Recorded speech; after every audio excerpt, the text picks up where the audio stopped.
குன்னம் என்கிற ஊர் தமிழ் இலக்கியத்தில் மிக முக்கியமான ஒரு ஊர்.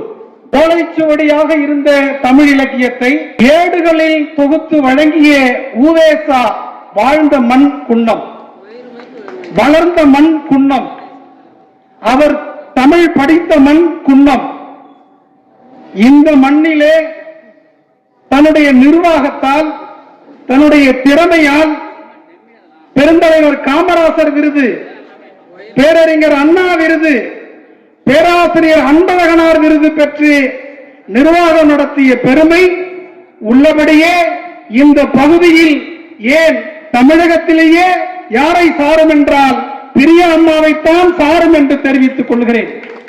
ஒருபுறம் தான் விதைத்த விதை பள்ளி கல்வியினுடைய மேல்நிலை கல்வியின் இணை இயக்குநராக தன்னுடைய மாணவர், இன்னொரு புறம் தான் ஈன்ற மகள், தான் ஈன்ற மகன் பெருமிதத்தோடு IRS என்று சொல்லக்கூடிய அளவில், மருத்துவர் என்று சொல்லக்கூடிய அளவில் உருவாக்கி இருக்கிறார்.